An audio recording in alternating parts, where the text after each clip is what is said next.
All right, joining us this morning first, Ms. Renee Bafalis from FEMA. She's talking about the assistance and recovery efforts happening in this area. Good to see you again. Good morning. All right, so we're about a month into the disaster, correct? We are. We're a month into the disaster. We've had over 30,000 residents that have been affected register with us.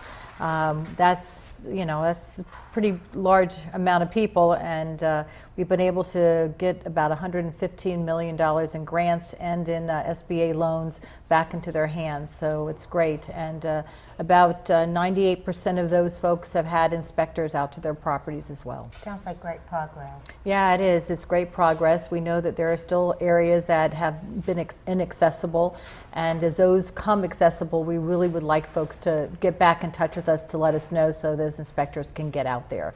And all they have to do is call that 1-800-621-3362 number, let our representatives know, and we'll have the inspectors out there as quickly as possible. Regarding your applications, how is it progressing? Are there any problems with being accepted first go round? And if so, what do you suggest and what do you do? Yes, we always have issues where people get letters that are denial letters from us, and we want them to know that really is the first step in the process. Sometimes it's very simple.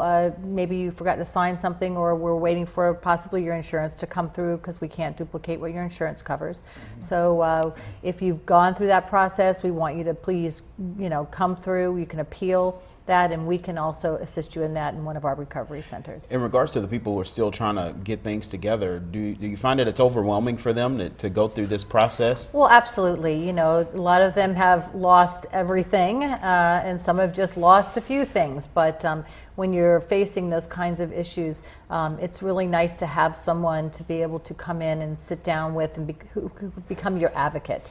And while those centers are available, we really encourage people to use them, because as people start dwindling coming into those centers, we are stewards of the taxpayers' money. So right. We have to make sure that it's cost effective for us to keep those centers open.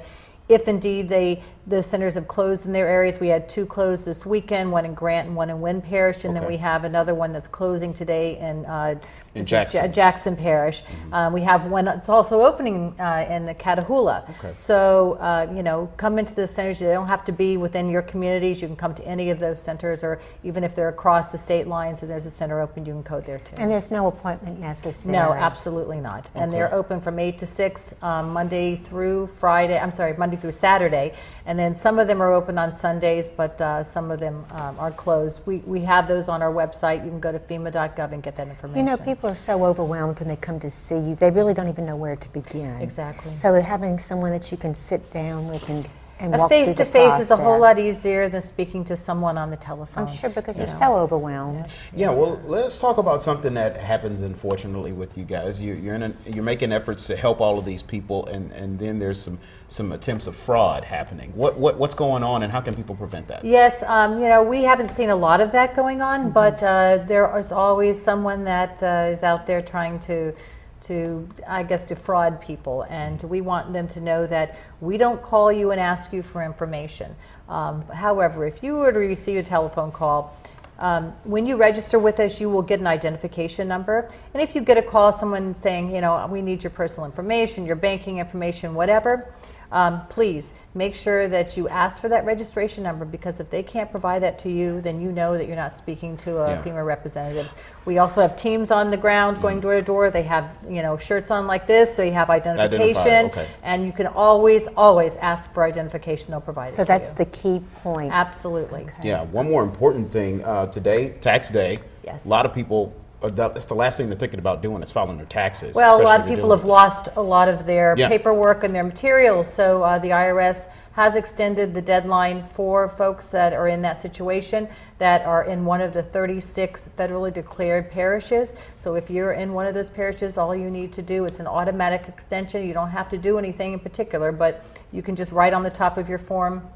federally declared disaster area and the parish you're in. There's also an 800 number that you can call. Actually, it's an 866 number. It's 866-562-5227. That is the IRS hotline if you need any additional assistance. And how long will that extend? I think it's sometime in July, but I would certainly call that number and they should be able to give you further information. All right. Always giving us great information. Thank you so much for stopping by, Ms. Thank you so Bafalis. much. Thank you so much. Well, good. Stay sitting on when we come back.